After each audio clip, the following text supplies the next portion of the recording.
Welcome to another spine-tingling episode of Quick Recaps. Today, we're delving into a chilling narrative that blurs the lines between horror and the supernatural. In a cabin by the lakeside, a seemingly idyllic vacation takes a nightmarish turn when unspeakable horrors befall a group of unsuspecting travelers.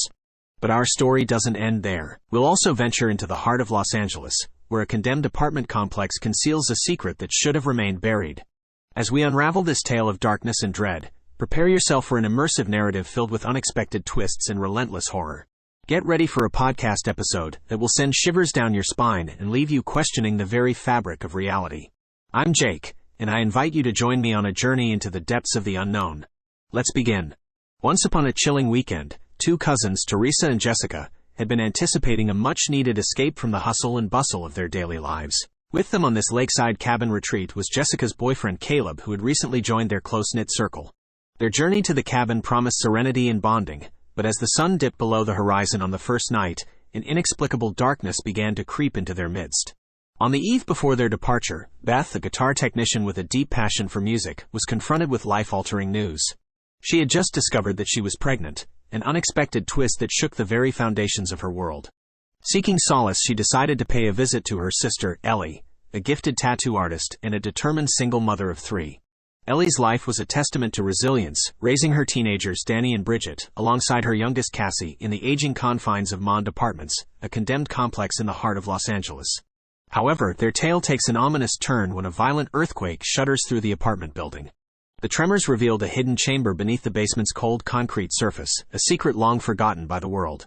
The curious spirit of Danny, the family's teenager, drove him to explore the concealed chamber. What he discovered was nothing short of astonishing. An array of religious artifacts, a collection of vintage phonograph records dating back to 1923, and a peculiar, dusty book that had been buried in obscurity for ages. Danny, nurturing dreams of easing the financial burden on his family, couldn't resist the allure of these mysterious artifacts. The first phonograph record unveiled the arduous attempts of a long-lost priest who had sought to unlock the secrets of a cryptic tome, now known as the Naturum de Monto.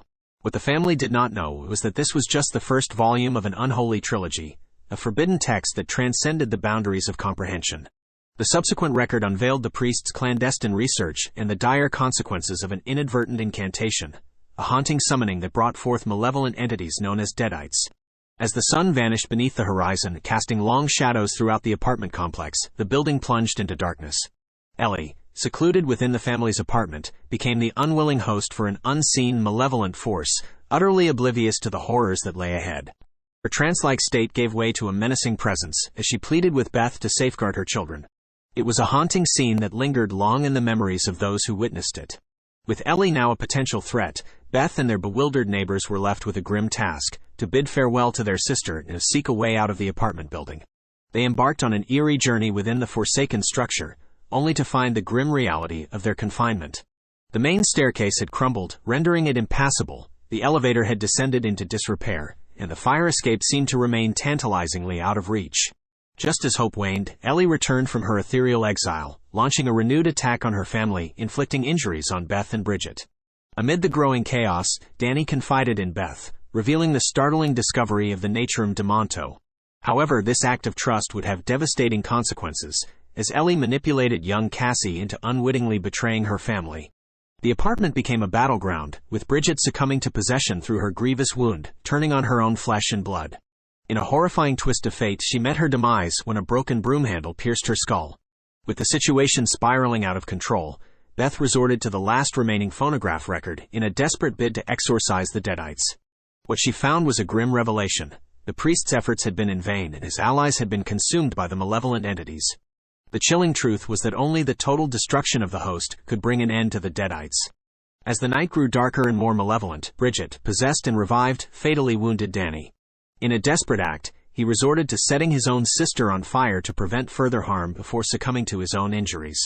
Ellie, seizing the opportunity, used the apartment's vents to infiltrate, her true intentions laid bare. As she discovered Beth's pregnancy, the apartment plunged into a new level of darkness, culminating in a terrifying attempt to harm Beth's unborn child. Beth and Cassie, acting together, managed to incapacitate Ellie using scissors.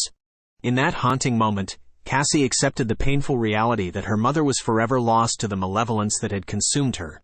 With chaos reigning supreme, Danny and the lifeless bodies of the neighbors fell under the sinister control of the Deadites. Left with no other option, Beth and Cassie sought refuge in the damaged elevator. Yet even this fleeting respite was short-lived. Ellie, Bridget, and Danny morphed into a monstrous, multi-limbed entity known as the Marauder, relentlessly pursuing Beth and Cassie. As they confronted their tormentors atop the elevator, the compartment began to fill with blood.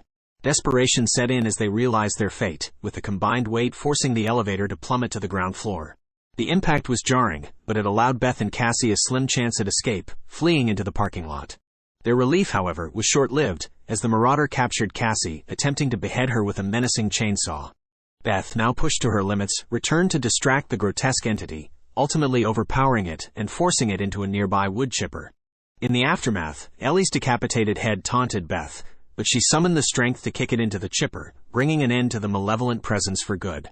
In the harsh light of morning, as the sun slowly painted the horizon with hues of hope, Jessica prepared to leave for her vacation, unaware that an unseen malevolent force was poised to rewrite her destiny. As we conclude our journey through this bone-chilling tale, we hope it has left you with a sense of wonder, fear, and a touch of the unexplained. Quick Recaps will return with more hair-raising stories that will keep you on the edge of your seat. So until next time, remember to keep your lights on and your wits about you as you navigate the enigmatic world of the supernatural. Thank you for tuning in, and we can't wait to share our next spine-tingling episode with you. Stay curious, stay vigilant, and stay tuned.